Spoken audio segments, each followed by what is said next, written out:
Oke teman-teman, gimana kabarnya?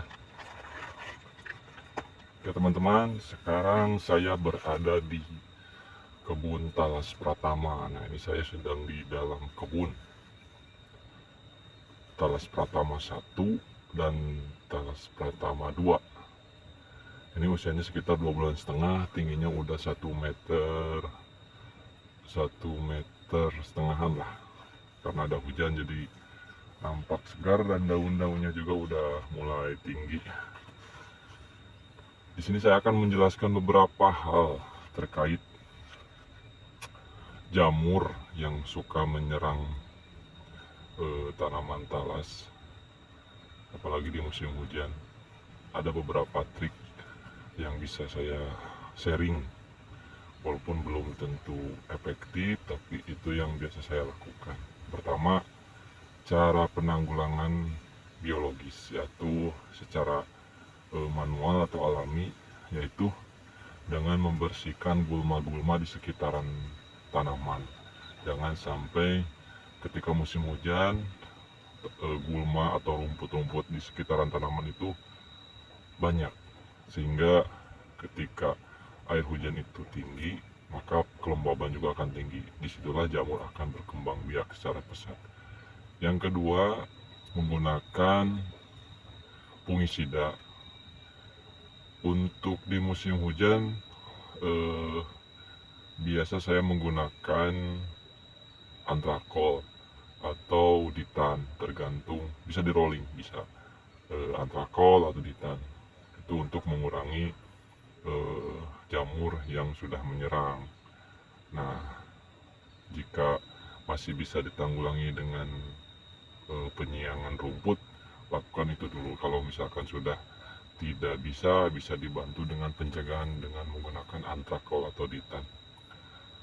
Selanjutnya, mengenai ketika tanaman talas sudah terkena jamur, apakah perlu dibuang? Sebenarnya tergantung. Kalau misalkan si populasi di sekitar tanamannya itu sudah banyak yang terserang jamur, mungkin tidak bisa ditolong, karena untuk penyulaman kadang ketika tanaman sekitarnya itu sehat, nah satunya lagi sudah terkena jamur, terus kita melakukan sulaman, itu biasanya akan terhambat karena sudah tertinggal jauh usianya, yang pada akhirnya disulam pun akan sia-sia. Sebenarnya kalau untuk jamur di tanaman talas itu tidak terlalu gampang menyebar satu sama lain. Cukup kita mencabut tanaman yang sudah terkena jamur, lalu kita bersihkan. Tergantung tanaman kita berumur berapa bulan. Kalau misalkan udah 1 bulan lebih atau 1-2 bulan, itu sulit kalau kita harus menyulam kembali karena akan tertinggal jauh. Nah, resikonya mungkin akan jarak tanamnya akan semakin lebar karena tanaman yang dicabut itu akan memperlebar luas tanaman tersebut. Dan pada intinya, untuk tanaman talas tersendiri eh, ter, termasuk tanaman yang kuat untuk jamur sendiri, termasuk kuat karena memang ada tanaman talas itu karakternya memang disuka di daerah-daerah lembab, jangan terlalu lembab. Jadi ketika ada jamur mungkin hanya beberapa pelepahnya yang kena. Makanya kita harus sering membereskan, merapikan rumput-rumput seperti itu, dan dibarengi dengan fungisida untuk mencegah jamur tersebut. Jadi ada eh, beberapa pendapat kalau misalkan jamur pada tanaman talas itu harus dibuang jauh-jauh atau seperti apa. Sebenarnya tidak terlalu. Nah, yang penting kita membereskan bekasnya, merapikan, Nah, kalau biasanya kalau bekas tanaman talas yang terkena jamur terus kita sulam, biasanya akan terkena lagi tanpa disadari. Makanya perlu ada eh,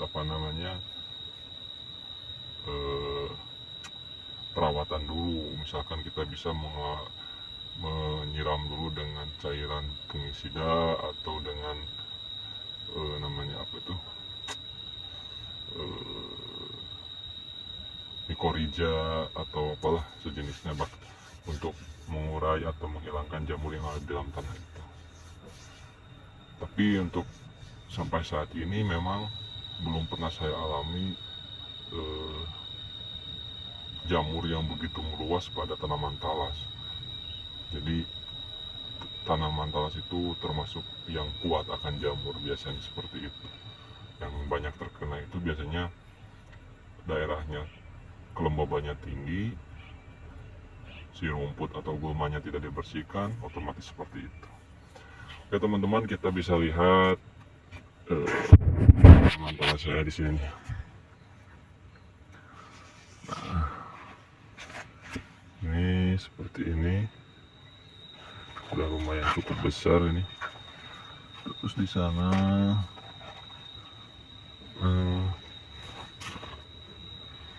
alhamdulillah tidak ada jamur-jamur karena ini udah dibersihkan. Nah, untuk si anakannya ini belum sempat saya buang-buang karena memang berpengaruh pada produktivitas si umbinya. Jadi kita biarkan dulu.